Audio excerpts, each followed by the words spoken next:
So how do we use financial literacy, which is the subject and the topic of your book, to level that playing field? What are we doing wrong in terms of financial literacy? What do you want to see changed? This is a beautiful question because the answer is unfortunately or fortunately very simple. What we're doing wrong is we're not doing anything right. We're not talking about money in our households. We're spending it. I had a home economics class when I was 9 years old, and a white banker, I say that intentionally because my first experience with a white man was positive, came in my classroom and taught me financial literacy. He was from Bank of America. He was a volunteer. He didn't want to be there. We didn't want him there. But after he came in once a week for 6 weeks, by the third week, he's like, kids, you're not so bad. We're like, well, you're not so bad for a white dude. We were joking, but we know building a rapport. The fourth week, I was wearing a suit just like him. The only suit I had, my Sunday suit, I was modeling him. Had a little briefcase with my dreams in it. I was selling mail order to my teachers. And finally I asked him, what do you do for a living? And how'd you get rich legally? I was dead serious. He said, I'm a banker and I finance entrepreneurs.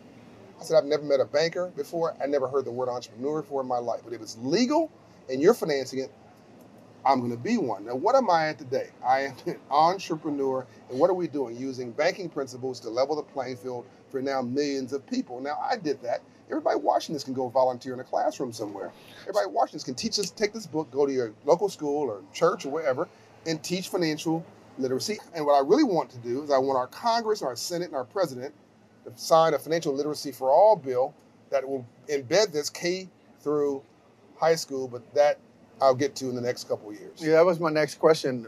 Do you feel that financial literacy needs to be taught in school, and how and when? This is as essential as the right to vote and maybe breathing. Right above breathing is understanding money in a capitalist democracy. This is the civil rights issue of this generation. Financial literacy is a civil rights issue of this generation of all races. We got to get folks from the streets to the suites, and we need to repair the ladder if we want to continue to be the sole superpower in the world. There's never been a superpower that wasn't an economic power at the same time, which means the people who are going to be a majority of minorities in 10 years have to be trained up in free enterprise and capitalism at scale, which goes, by the way, to the DEI conversation, because people are canceling DEI programs like it's going north. Well, what are you guys doing? That is the business plan for America. This is the bench strength for the playoff games of the rest of our lives are the folks who are everybody. If we'd done this to women, in 1972, a woman could not get a loan without a cosigner of her husband. Not 1872. 1972, a woman couldn't get a credit card or a bank account. A white woman, any woman. Laws were changed in 74. Today, women are 25% of our economy. $7 trillion. If we hadn't done that, America would be a second-tier nation today. So what I'm saying is, I like math because it doesn't have an opinion. We need black and brown and white and women and everybody else to be green.